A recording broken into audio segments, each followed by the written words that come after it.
मैं Manoj Vishwakarma, social activist, art activist और scientist. साथियों, अभी मैं केस देख रहा था। यूपी में एक जालौन डिस्ट्रिक्ट है, वहां का कुठौंत एक जगह है, वहां का जो चौकी इंचार्ज है, एसएचओ जिसको बोलते हैं, उसने सुसाइड किया है। अरुण राय उनका नाम था। और इसके पीछे बड़ी इंटरेस्टिंग और अजीब सी स्टोरी आई है। वहां पर एक थाने में कांस्टेबल होती है, उसका नाम होता है मीनाक्षी शर्मा। थोड़ी चालबाज थी, शकल सूरत से ठीक रही होगी। उसने वहां के 11 पुलिस ऑफिसर्स को लपेट रखा था अवैध संबंधों में। उसके साथ वो करो और फिर ब्लैकमेल करना शुरू, और उसमें उसके परिवार के लोग भी शामिल थे। अब उन्होंने सुसाइड किया। सुसाइड करते टाइम वो मीनाक्षी शर्मा वहीं पर थी, जो होता है ना वहीं चौकी पुलिस थाने में उनका जो घर बना होता क्वार्टर, वहां सुसाइड किया। अब सुसाइड के पीछे जब हिस्ट्री खुली, जब पता चला कि उससे बात हो रही मीनाक्षी शर्मा से, फिर पता चला कि वो पहले भी किसी सिपाही को रेप का आरोप लगा के जेल में भिजवा चुकी थी। फिर उसके और बड़े अफसरों से पहले संबंध बनाती, फिर उसके बाद उनको ब्लैकमेल करना शुरू करती। अब उसके बाद और 11 लोगों के पुलिस ऑफिसर्स का उसमें नाम आया। वो नाम बदनामी की वजह से कोई नहीं बोल रहा था, लेकिन 11 लोगों का इन्वॉल्व होना। थोड़े दिन पहले वहां पता चला उस थाने में आपस में जिनका उससे चक्कर था, भाई साहब उनके आपस में गोलियां चली पुलिस वालों की। तो सोचो, एक औरत, एक पुलिस वाली, और वो कहते हैं ड्रेस में भी नहीं आती थी। वो बोला बिना ड्रेस क्या थे, रोब से पूरा चलता, क्योंकि जब ऊपर वाला उसके हाथ में तो कुछ भी कर ले। अब ये जो अरुण राय था, ये बंदा सिंसियर बताते हैं, सही बताते हैं, लेकिन क्या होता है कि अब वो औरतों के चक्कर में क्यों आया था, मैं इसके पीछे बहुत गहरी राज की बात बताता हूँ आज। खूब पढ़े लिखे समझदार लोग, बुद्धिमान लोग औरतों के चक्कर में कैसे फंस जाते हैं। वो औरतें हमारा कैसे ब्लैकमेल करके हमें फंसाती है, ये हमें बहुत सारी चीजें सिखाई नहीं जाती, और बहुत बड़े बड़े समझदार लोग इस गेम में उलझ जाते हैं। तो अरुण राय था, वो समझदार बताते हैं, सिंसियर बताते हैं। मीनाक्षी नई होती है, थाने में आती है, थाने में उसके बाद उसकी फिर पोस्टिंग बदल जाती है, पोस्टिंग बदल के फिर उसको फिर वहां ले आता है। ऑफिशियल ड्यूटी में गड़बड़ करी थी, तो उसका ये कहा रिपोर्ट भेज के कि इसको यहाँ से हटाया जाए। तो उसने देखा मीनाक्षी शर्मा ने तो गेम खेल लिया, तो उसने क्या करा, पहले दबाव बनाया, नहीं बना, फिर उसने उसके साथ नजदीकी बढ़ानी शुरू की। नजदीकियां का बढ़ा के उसके साथ संबंध बनाया, संबंध बना के वो वीडियो बना ली। उसके बाद ब्लैकमेल शुरू, चैट वेट आजकल फोन पर था, सब रिकॉर्ड में हो जाता। अब फिर करीब 25 लाख रुपए दे। उस पहले उस पे सिपाही से मांगे 25 लाख रुपए, उससे 5-7 लाख रुपए ले चुकी थी। सीधे ज्वेलरी मांगते, सोने की ज्वेलरी दो, आईफोन दो, बड़े बड़े महंगे महंगे सामान ना वो दो, और इससे भी कह दी 25 लाख दे। और बीच में कितनों से ले चुकी थी, क्योंकि उसका जो इतना महंगा जो लाइफस्टाइल था, वो कांस्टेबल की सैलरी से पूरा होता नहीं। तो जिसको पकड़ा उसको, आओ मेरे साथ कुछ भी करो, मुझे बस ज्वेलरी, सोना, महंगी महंगी चीजें दे दो, डायमंड की ज्वेलरी दे दो, सोने की ज्वेलरी दे दो। तो उस तरह से उसने, सोचो कितना खतरनाक खेल खेला। अगर सुसाइड ना होता तो पता ही नहीं चल पाता। अब भाई साहब, सोसाइटी में प्रेशर होता है, घर वालों को मिलता है, परेशान है। इसकी भाई बता रही कई दिन से परेशान हो रहे थे, मैंने पूछा, कुछ बताया नहीं। अब उसका जो खेल खुला है कि 11 लोगों के साथ चक्कर था। अब मैं 2 गहरे मुद्दे बताता हूँ उसके साथ की ऐसी घटनाएं। अभी एक मैं वकील का देखा था, वकील था, अच्छी फैमिली से था, उसने किसी सब इंस्पेक्टर लेडी थी, उससे शादी करने की बात कही। कुछ लिव इन में रह रहे थे 5 साल से। लिव इन 5 साल तो लंबा टाइम होता है, लेकिन फिर भी देखो औरत की चालाकी नहीं पकड़ पाए। शादी की तैयारी होगी, चलो अरेंज मैरिज कर लेते हैं, घर वाले तैयार हो गए, शादी की इधर से तैयारी हो रही है, और इधर से पता चलता है कि वो होटल में किसी साथ रंगियां मना रही। तो सोचो, उसको झटका लगा और भाई साहब सुसाइड कर गया। अब भाई साहब वो तो चला गया दुनिया से। वकील जो कानून का जानकार, तो ये औरतें गड़बड़ क्यों कर रही है, आदमी क्यों फिसल रहे हैं, मैं इस पे बताना चाहता हूँ साइकोलॉजी कैसे काम करती है। आदमी को बचपन से कंडीशनिंग क्या की जाती है, तैयार किस लिए कहता है सोसाइटी में, भैया तुझे पढ़ना है, तुझे पढ़ के क्या कुछ कहना, कैसे भी पैसे कमाने चाहिए, नौकरी कर, चाहिए व्यापार कर, कुछ भी काम धंधा कर, तुझे पैसे कमाने। अगर पैसा नहीं कमाएगा, वो 18-20 साल का होता तो रिश्ते वाले भी आएंगे तो पहले देखते हैं सब पैसा कितना है, प्रॉपर्टी कितनी है, कमा कितना है, गाड़ी घोड़ा, ये सर्वगुण संपन्न देखते हैं लोग। सारी नुक्ते, एक एक चीज की इंक्वायरी होती है। लड़की वाला रिश्ते वाला आता है, कैलकुलेशन करता है इसके हिस्से में क्या आएगा, प्रॉपर्टी भी कैलकुलेट कर लेते हैं, ये भी अच्छा, इसमें जितना मिलेगा, इतना मिलेगा, इतनी संपत्ति है, सब कैलकुलेशन हो जाता है। अब बंदे अगर नहीं कमा रहा किसी भी वजह से, तो वैसे उसकी वैल्यू नहीं, उसको रिश्ता भी नहीं करता। वैसे कितनी बड़ी बात कर लें तो हम तो दहेज नहीं देना चाहते, दहेज ना लेंगे ना देंगे, लेकिन वो गरीब आदमी से कोई शादी नहीं करता। तो हमारे समाज में ऐसी कंडीशनिंग बना दी भी आदमी को कमाना ही कमाना है, थोड़ा कमाने लग जाएगा तो कोई घर में थोड़ा बड़ा होगा तो वो भाई बहन की, माँ की, सबकी रक्षा करनी है, उनको कोई भी तकलीफ हो जाए तो जो उनकी मदद करनी है। तो धीरे धीरे क्या होता है, इस दौरान वो अपने सब कुछ भूल जाता है, अपने लिए करना भूल जाता है। थोड़ा बड़ा होगा तो घर में भैया किसी की दवाई लेके जानी, किसी की फीस भरनी है, किसी का कोई दिक्कत है, किसी को इलाज करवाना है, किसी कोई समस्या, किसी कोई समस्या। और वो जिंदगी में जैसे जैसे आगे बढ़ता है, बच्चे बड़े होते, फिर उनकी पढ़ाई लिखाई, फिर अलग खर्चे, फिर उनकी शादी ब्याह, शादी ब्याह कौन कैसी आए शादी में, उसके बाद पता नहीं क्या हालत होते हैं। तो वो ऐसी समस्याएं जो बोल नहीं सकता। तो पूरी जिंदगी में आदमी की गलती है, वो सोसाइटी के लिए, परिवार के लिए सेक्रीफाइस करता रहता है। वो उस चक्कर में अपने बारे में सोच ही नहीं पाता। तो उसके अंदर जो बच्चा छुपा होता है, बच्चा जो होता है वो बच्चा रह जाता है। तो जैसे ही वो शादी होती है, शादी के बाद आदमी में स्वार्थ लगभग नहीं रहता, क्योंकि उसको सुबह क्या है, शाम को आया, शाम को थका आएगा, उसको 10 तरह की टेंशन, कभी बॉस की सुननी है, कभी महंगाई बढ़ रही है, कभी सैलरी कट गई, कभी कुछ कभी कुछ कभी कुछ, उसको तो 10 तरह की टेंशन है। अब वो घर पे आता, औरतों को तो भैया कोई काम नहीं, आजकल फोन है, सारा दिन ड्राम में करो। आदमी तो कमाने वाला ना हो तो उसको दिक्कत है, औरत कमाने वाली 2-4-5% होती है। औरत कमाने वाली, औरत कमाने, आदमी कमाए तो भैया उसकी कमाई सारी परिवार के लिए, रिश्तेदारों के लिए, मायके तक उसके भाई के लिए, उसके बाप के लिए, सब कुछ करे तो भैया आदमी करे। अब इधर से अगर औरत थोड़ा सा कमाने लग जाए तो भाई सब वो कमाई सिर्फ उसकी, वो नहीं देगी परिवार के लिए, ये तो कमाई मेरी है ना, मैं इंडिपेंडेंट हूँ ना। तो इस खेल में क्या कर दिया कि कहीं बैठे हैं आदमी औरत, कहीं खा पी रहे हैं, कुछ पैसे आदमी देगा, चाहे वो सहेला सहेली है, चाहे पति पत्नी है, चाहे कोई और कुछ, तक पैसा आदमी देगा। तो वो बचपन से हमें डाला गया कि मुश्किल काम सारा आदमी के जिम्मे, और तो घर के काम दिए, उनको जॉब में भी आसानी से दिए कि ये परिवार को संभाले ले, उन परिवार को नहीं संभाले। उनके दिमाग में क्या भर दिया, पिछले जो 15-20 साल में मैं देखा हूँ, पहले कोर्ट कचहरी में लोग नहीं जाया करते, जब से कोर्ट कचहरी वाला ड्रामा चला है, प्रोटेक्शन ऑफिसर, पुलिस और ये गए हैं, कॉलेजों में जाके सिखा रहे रेप क्या होता है, नहीं पता उनको बता रही रेप क्या होता है, तुम ऐसे फंसा सकती हो, किसी को भी जेल चलवा सकती हो। तो लोगों को क्या है, हिंदुस्तान में लालच की चीजें बहुत जल्दी समझ में आती है, क्योंकि हाँ, ईमानदारी ईमानदारी कुछ नहीं, हम डबल करेक्टर के लोग दिखावे में ईमानदार बनना चाहते हैं, अपने ईमानदारी को करने के लिए, अच्छा दिखाने के लिए धार्मिक कार्यक्रम में चले जाए, वहां चंदा चढ़ा देंगे कि लोग हमें समझे कि हम अच्छे हैं, लेकिन हमारा एक्चुअल में चरित्र अच्छा नहीं, एक्चुअल में हमारी नहीं है, तो कहाँ से फ्री का जुगाड़ कहाँ से मिल जाए।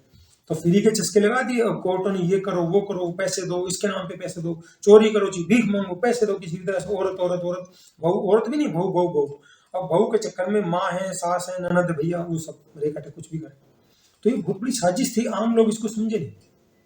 अब इनको बचपन से सिखाया गया, पढ़ाई लिखाई सिर्फ इसलिए करते हैं किसी तरह से हमारी शादी हो, उसके बाद काम करने के लिए नहीं करनी है।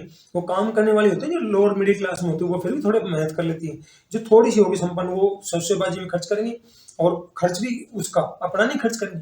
अब वो ड्रामा जो हो रहा है, उसको तो जिम्मेदारी है नहीं, आदमी की जिम्मेदारी।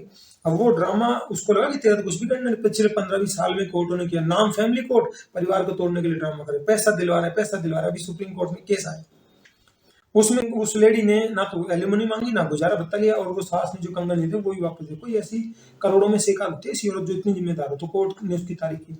अरे भैया, कोर्ट अब तारीफ करा, लेकिन ये आदत डाली किसने, फ्री का पैसा मिलेगा, फ्री का मैसेज तुमने कोर्ट वकीलों ने, जज वकीलों ने डाली है, कोर्टों ने तो ड्रामा कराई है, परिवार तोड़ो, परिवार तोड़ो, परिवार तोड़ो, परिवार तोड़ो। तो शरीफ लोगों का शोषण होता रहा, होता रहा, होता रहा, वकील की कमाई हो रही, जजों के बच्चे रिश्तेदार वकील गलत करते हैं, उनकी कमाई हो रही, पुलिस की कमाई हो रही, ये महिला सेल की कमाई हो रही। अब देखा नहीं कितनी पुलिस वाली पकड़ी जा रही। तो इसमें उस खेल में औरत की जिम्मेदारी नहीं है, उसको ये होगा बस किसी तरह से सकल सोच से शादी हो जाए, उसके बाद तो बोला गधा तेरे हाथ में आ गया, रिमोट तेरे हाथ में, कैसे भी नचाओ, कुछ भी आरोप लगा दो, दहेज के आरोप लगा दो। और निशा शर्मा थी, 12-13 साल पहले केस हुआ था, गाजियाबाद का, यूपी की थी, बड़ा नोएडा का केस था, बड़ा उठाया जी, देखो ये कितनी वीरांगना है, बारात को वापस लौटा दे, मतलब उनको ऐसे ही दिखा देंगे वीरांगना, बाद में 12 साल बाद केस झूठा निकलता है। अब उससे बड़ा खेल, अब बहुत सारे जो केस चल रहे, जज ही पैसे खा के केसों को ही फंसाए जा रहे जानबूझ के, सजा करो जानबूझ के, ऊपर जाकर पी ले, फिर जजों के रिश्तेदारों कमाई होगी, उनके बच्चों कमाई होगी, उस पर कोई बात ही नहीं कर रहा। तो ये जो दिखावा है वो हकीकत में समाज का उससे ज्यादा नुकसान कर रहा है। तो औरतों की जिम्मेदारी नहीं, उनको लग गया तुम्हारा कुछ नहीं बिगड़ना, ऊपर से तुम्हें पैसे मिलेंगे, किसी को फंसा दो, एक एक रात में लोग 10-10 लाख रुपए दिखा देते हैं। तो ये जो समाज में जो हमारी बचपन से कंडीशनिंग की थी, आदमी की जिम्मेदारी, उसके अंदर का जो छुपा हुआ बच्चा है, उसको जब थोड़ा सा प्यार परिवार जुड़ता है, शादी होती है, वो सोचता है कोई बात नहीं, जिम्मेदारी, वो जिम्मेदारी उठा, रात को 12 बजे निकलेगा, सुबह 4 बजे घुसेगा घर में। वो सर्दी गर्मी बरसात धूप कहीं जाए, गोली खानी तो आदमी बॉर्डर पे जाए, और तो लगा ना बॉर्डर पे पता चले कि मौत क्या होती है। तो ये जो आदमी की बचपन से, हमें कई सदियों से ऐसा किया जाता है, हमारे वो जीन में चला गया, और हमें लग गया कि हमें तो खाली बैठना नहीं, हम तो काम करना किसी की, मतलब 1 महीने बंदे की नौकरी चली जाती, घर में हालत खराब हो जाती, रेस्पेक्ट खत्म हो जाता उस बंदे का। वो कम कमा रहा है घर में, तो घर के लोग इज्जत नहीं करते, रिश्ता जानकार कमा रहा है, चाहिए वो कैसे कमा रहा है, सरगुण संपन्न है। तो औरतों का भी यही है भाई, जो कमा रहा है उसके पीछे रिश्ते वाले तैयार है, पैसी सकल स्रोत तैयार है, और नहीं हो तो अब ऐसे आरोप लगाया। देखा एक बंदे के साथ वो थोड़ा भाई हेल्दी था, लिव इन में रहे, सब कुछ है, सारा कुछ हो गया, पैसा प्रॉपर्टी दिया, हाँ बढ़िया है, रिश्ता तय हो गया। उसके बाद बारात लौटा दी, कहती बरेली केस था, अभी ताजा ताजा केस है, कहते मैं नहीं करती इससे। कहे दहेज मांगा, इन्होंने 20 लाख दहेज मांगा, और वो सेटल करने के लिए 50 लाख दे। अरे भैया तुमने दहेज देना तो तुम फिर 50 लाख किस नाम के मांग रहे हो? धंधा। कोर्ट, जज, वकील, पुलिस, इनके गठजोड़ ने सोसाइटी को बहुत खतरनाक लेवल पे ला दिया। और औरतों को लगे तुम्हारा कुछ बिगड़ना ना, तुम्हारे का काय वैल्यू नहीं, को औरतों के खिलाफ केस डालो, रेप के दुनिया भर के झूठे पाते हैं, उसमें पहली बात तो जज डिसाइड नहीं करते, और पा भी गए तो उसमें जज कार्रवाई नहीं करते, उनको 340 के केस में कार्रवाई नहीं करते, झूठा है उस पर कार्रवाई नहीं करते, मेंटेनेंस में झूठ बोल दी उसमें कार्रवाई नहीं करता। तो कितने 340 के केस औरतों पे कार्रवाई, कोई एक आधा हो तो लोग खुश होते हैं, वो जी कोर्ट ने जज साहब ने बहुत बड़ा फैसला दे दिया, फिर थोड़े दिन बाद दूसरा जज फैसला दे, वो उसका उल्टा दे देगा। कानून वही है इस देश में, लेकिन वो अलग अलग जज अपने अपने हिसाब से फैसले दे रहे। फिर जजों को क्या मन में आता है, लोअर कोर्ट का जो मन में आए उसको, अच्छा फैसला इधर करना, इधर से माल लगे तो उस तरह से कर दो, इधर से माल लगे तो इस तरह से कर दो, मन में आए कुछ भी करो। मतलब कानून वानून कुछ है ही नहीं, कानून में तो बहुत कुछ था, कानून में देखा दहेज देना अपराध है, उस पर कितने फैसले आज तक, कितने केस दर्ज हुए, उस पर कोर्ट करता नहीं, उसमें कि पढ़े लिखे को नहीं मिलेगा उस पर नहीं करेगा, झूठ बोल गया उसको नहीं करेगा, आदमी का मीन्स देखना उस पर बात नहीं करे, उसके खर्चे नहीं देख रहे, आने जाने खर्चा, वकीलों के ड्रामे, कितने वकील हेराफेरी करते हैं, वकील बिक जाता, कितनी समस्या होती है, उसका काम धंधा थका, आना जाना, 10 तरह की किराया, दवाई, हरी बीमारी, तनाव में बीमारियां बढ़ रही। तो ये कोर्ट कचहरी तनाव दे रहे हैं, और जब सोसाइटी तनाव में रहेगी तो भाई सब देश का तो बैठा बैठ लिया। अब देख लो ना, हिंदुस्तान में सरकारें वही कर रही हैं, जज भी वही मिलकर कर रहे हैं, और वैसे दिखाओ में बड़ी बड़ी न्याय की बातें, जब रिटायरमेंट होती है तो इनके कैसे कैसे लच्छेदार भाषण लेंगे, न्याय मिलना चाहिए, आम आदमी तक न्याय पहुंचना चाहिए। कुर्सी पे होते जब तुम करते नहीं हो, जब मतलब तुम्हारे पास कुर्सी थी करने का टाइम था, जब तुम करते नहीं, बाहर आगे ज्ञान दे रहे हो। तो भाई साहब इससे बढ़िया डबल कैरेक्टर क्या होगा? तो न्याय व्याय वो कहा था लॉर्ड मैकलन, हिंदुस्तान में न्याय के लिए नहीं, न्याय नहीं मिलेगा, ये कोर्ट सिर्फ उलझाने के लिए बनाया, अपील गली उलझे रहो, घूमते रहो घूमते रहो घूमते रहो घूमते रहो, एक आधा पाद घूमता रहेगा तो छोटा मोटा रिलीफ मिल जाएगा। वो छोटा मोटा रिलीफ को हम न्याय मिला तो न्याय नहीं है, उसके बदले में आप पे झूठा आरोप लगा कितना नुकसान कर दिया। तो ये जो खेल इस तरह के हो रहे हैं ना, जो निपटारियां कर रही हैं, इससे बचने का भाई साहब एक ही तरीका है कि थोड़ा संयम रखना पड़ेगा लोगों को। टीवी में ये जो नंगापन परोसा जा रहा है अलग अलग मीडिया के थ्रू, वो किसी लोगों को मोटिवेट करो, किसी तरह औरतों के चक्कर में आए फंसेंगे तो उनकी कमाई होगी। तो एक तरफ से इनको मोटिवेट किया जा रहा है कि वो नंगापन की तरफ, वैश्यावृत्ति को बढ़ावा दिया जा रहा है, औरत को कुछ भी कर, औरत को क्यों बिगड़ना नहीं है, और इधर से लोगों को फंसा के अवैध वसूली की जा रही है, फंसते जा रहे फंसते रहे, और खेल सारा बिगाड़ा पैसे वालों ने, पैसे वाला तो पैसे देके बच गया, फंसा कौन? नॉर्मल आदमी। तो ये जो खेल खेला जा रहा है लोगों को समझना पड़ेगा, शादी करनी बंद करनी पड़ेगी। चाइना में एक कानून आया था, उसमें क्या था, घर में घुसते ही आपकी आएगी 50% प्रॉपर्टी, पेरेंटल प्रॉपर्टी, मकान दुकान बैंक ले जाएगी, और आपको कहने का अधिकार नहीं। IRBN कानून था, लोगों ने शादी करनी बंद कर दी, चीन की सरकार ने वापस ले लिया। अगर वो कानून हिंदुस्तान में लागू हो जाता है, पता नहीं कितने लाख करोड़ लोगों की कुर्बानी चली जाती, परिवारों की कुर्बानी चली जाती, यहाँ कानून वापस नहीं होता। तो वहाँ की सरकारें सोचती हैं हमारे लोग परेशान रहेंगे तो काम नहीं कर पाएंगे, इसलिए रिसर्च इन्वेंशन में हमारे से 100 साल आगे, अमेरिका, जापान, चीन भी 50 साल आगे। तो वो आगे इसलिए कि वो अपने लोगों की प्रॉब्लम को समझते हैं। वहाँ की सरकार ने वापस ले लिया, हिंदुस्तान में तो कभी वापस नहीं लेते, हिंदू मुसलमान पता नहीं क्या क्या ड्रामे चलते। तो आपको इन चीज़ों को समझना पड़ेगा कि हमारे देश में जो अलग अलग लोग फंसते हैं, पहले हम भी सोचते थे हमारा केस नहीं होता, जब हम सोचते हैं दिल्ली का भी कोई केस मिस होता है, जब होने के बाद देखा ना हमारे मोहल्ले में 500 मीटर दूरी पे 6 केस हो गए, और सारे नाम की। जब पता चला भैया केस उनके साथ खत्म, तो हम सोचते हैं दूर से ही प्रॉब्लम हुई है। तो समझदार बंदा होता दूर से ही प्रॉब्लम से सीख लेता, भाई इसके साथ हो कल मेरे साथ भी हो सकता है। और जो लोग इतना आ रहे ना कि इसके हुआ मेरे क्या हुआ, वो लोग मतलब सोसाइटी में कानून और इन ड्रामेबाजों ने ऐसा वो गैंग बना दिया कि आरोप लगते हैं उसके अंदर दुनिया की सारी बुराई, और शर्त लगाए जो लुच्चे लफंगे बिल्कुल सारे ऐप वाले बंदे, वो शर्त लगाए हाँ इसने पक्का किया होगा, अब उसकी कोई सुन नहीं रहा, कल आपका नंबर आएगा। तो ऐसे करते करते जब हम इस तरह सोचेंगे, वो कहते हैं शादी बोले सबके साथ थोड़ा होता है ऐसा, लेकिन जो अंदर घुट घुट के जी रहे हैं और जिन निपटारी है, गैंग इसलिए चाहता है कि लोगों को ये एहसास ही ना हो कि ऐसा होगा। बोला लोगों ने कुछ नहीं हो गया तो समाज में कोई अपनी बेटी घर तो ना उजाड़ना चाहता, लेकिन उसकी आड़ में वो क्या कर रहा है, पैसे मांग रहे, 1 करोड़ मांग रहे, 50 करोड़ मांग रहे, कोई 12 करोड़ मांग रही, फ्लैट मांग रही, सिर्फ 18 महीने की शादी, तो कैसे लूट मच रही है। वैश्या होते ना, वैश्या बाजार में जो शरीफ परोस के, वो उससे कई गुना लाख गुना फायदेमंद है। भाई साहब नहीं रुका जा रहा तो भाई साहब उसके पास चले जाओ, बाजार औरत के पास जाओ, वो उससे ठीक, ये तुम्हारे पे झूठे केस लगा, तुम्हारे परिवार को तो बर्बाद नहीं करेगी। तो ये जो गैंग चल रहा है इससे बचे, सबसे बढ़िया भाई साहब शादी मत करो।